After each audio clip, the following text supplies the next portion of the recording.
Hey y'all. If you already subscribed, welcome back, my darling. And if this is your first time stopping by, or you haven't yet made the decision and subscribe and join a part of the Morgan Shay Beauty. Now, I'm more than just a beauty guru or does makeup. Y'all, I've had a crazy life. As you all know, from the last story time, I let you guys in a little bit more and tell you guys about a huge part of my life when I was addicted to drugs. Man, oh man, do I have some stories from that era. And today, we're gonna share one of those stories of me being under the influence. One of them, the many that I have written in an old notebook right here.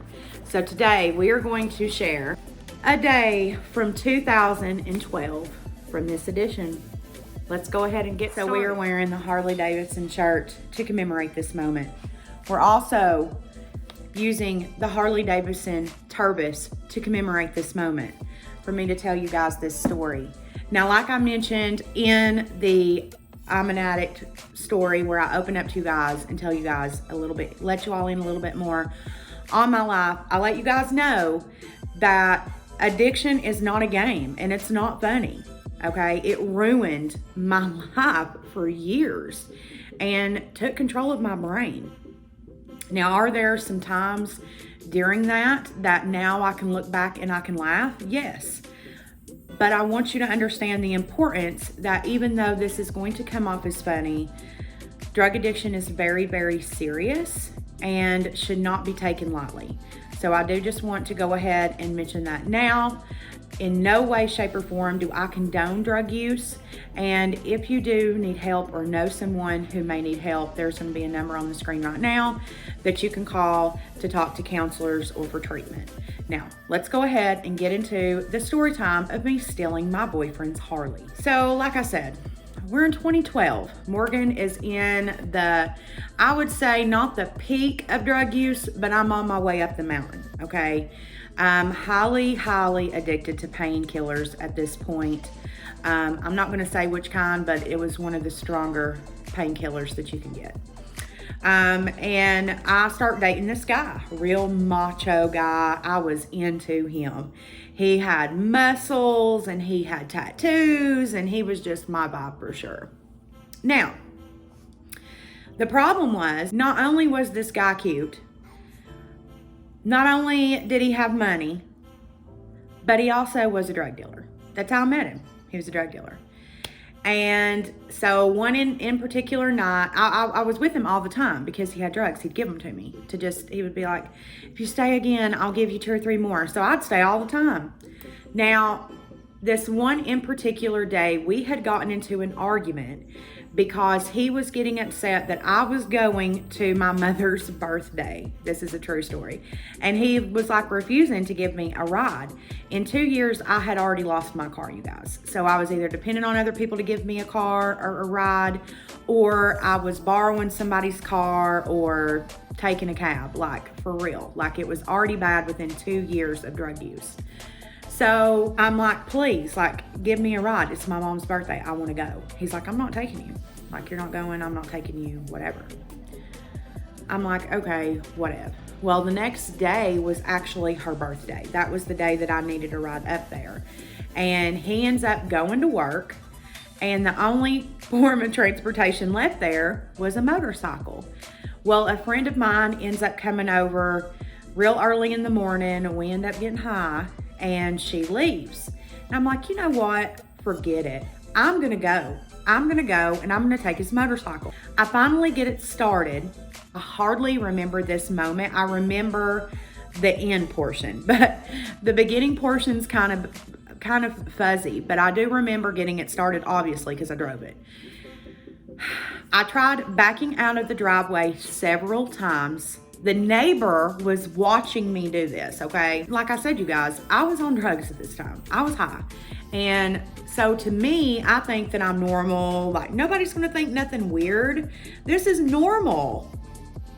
No, honey, you have tried to back out of a garage 17 times, and oh, Henry next door is like standing there like, what is going on? Is she okay? Should I come for help? So eventually this old man comes over and offers me help. And he helps me get out of the driveway. And at first, you guys, everything was gravy. Everything was going really, really good at first. I'm going down the road. Now, this particular road in East Tennessee is called Raccoon Valley Road. If you are familiar with Raccoon Valley Road, great. If not, I'll try to find like a map picture on the internet or something, and I'll have it on the screen of what Raccoon Valley Road looks like. The particular end of Raccoon Valley Road that I was at, to be specific. It's curvy, very, very, very curvy. And I didn't care. So I'm driving very slow, mind you, very, very slow. I hardly get out of the subdivision. I, for some reason, thought I went way further than I did. Now, my dad had motorcycles, my uncle had motorcycles, so I had an idea of how to drive a motorcycle. I just never had, to make that a little bit more clear. So I had never driven a motorcycle, but I had seen many of them driven. I had ridden with many people on one. So I had kind of a perspective of how to drive the motorcycle. I just never had. I made it nowhere near as far as I thought. So there is a pilot off of Raccoon Valley Road, which is not very far from where this person used to live. And that's where I made it. I made it to the pilot. I got to the pilot. I called him and I'm like, look, I drove your motorcycle to the pilot. He's like, what the beep? I'm like, look, I want to go to my mother's for her birthday. You are jealous of my family. That is gross. Either you can give me a ride to my mother's birthday party, or I'm probably going to get on the interstate and end up like dying on this motorcycle. I could be very mean on drugs. I could be the best time. It was Jekyll and Hyde. It was either one or the other. Like, there was no in between. And this day I was not having it. I make him leave work right then, which my mom's birthday wasn't until that evening, her party. So he could have very well stayed at work and then took me to my mom's birthday. But I made him leave right then, come and pick me up. I drove his car back to his house. He drove the motorcycle back.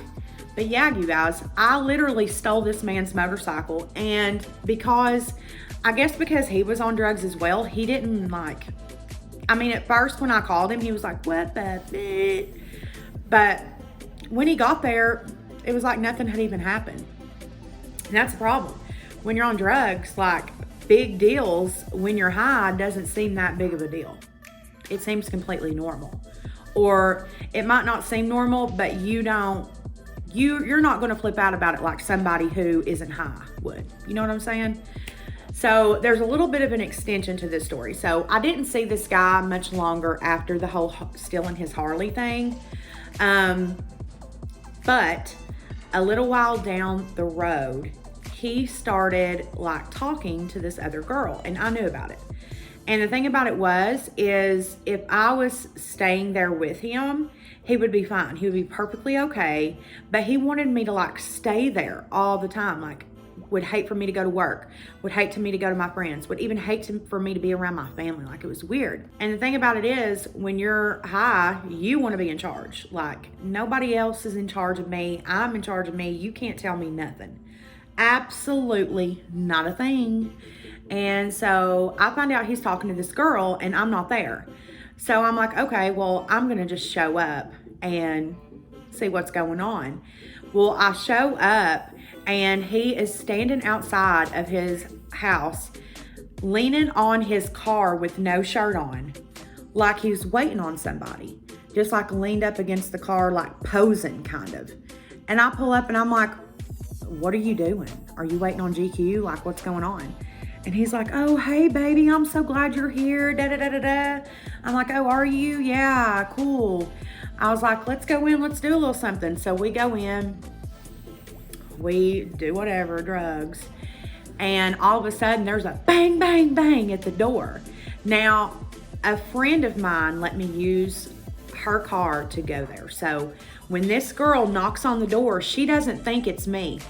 She was familiar with my friend, so she thought my friend was in there. She's banging on the door, bang, bang, bang, bang, bang. We'll call my friend Summer. I know Summer's in there. I know she is. Where's Summer at? I know she's in there. And he's like, get away from here. Go on. Shoo. Get the hell out of here. And she's like, what are you talking about? I've been here the past 2 nights. And I'm like, oh, really?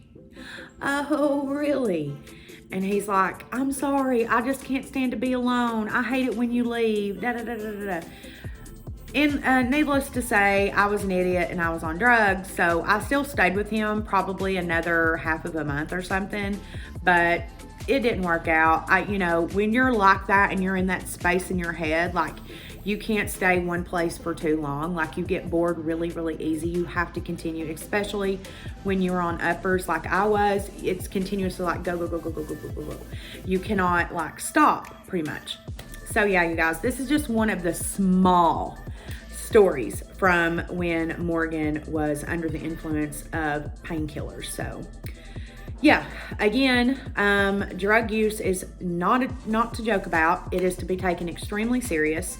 And please, please, please, my darlings, if you yourself or someone you know is suffering from substance abuse, again, there will be a number on the screen right now for you to call to talk to counselors about treatment or whatever you need.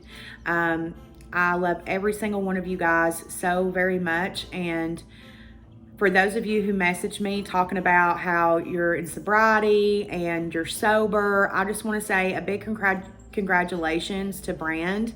Congratulations on your 2 years of sobriety.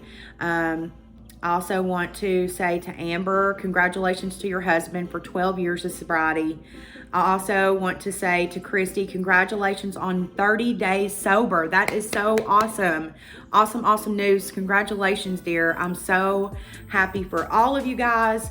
And yeah, I just want to continue to use my platform for good use. And you can see that from the stories that I will continue to tell, and you guys, they get crazy, okay? You can see, what comes from drug use. Not everybody is as lucky as me and stays out of jail and prison. I am extremely blessed to have never had to go to jail or prison, and I'm also blessed to still be here and be alive. So keep all of that into serious consideration when you listen to these story times. But yeah, you all, there has been a secret emoji in this video. I just didn't feel right about putting one in the video with me telling you guys that I am an addict.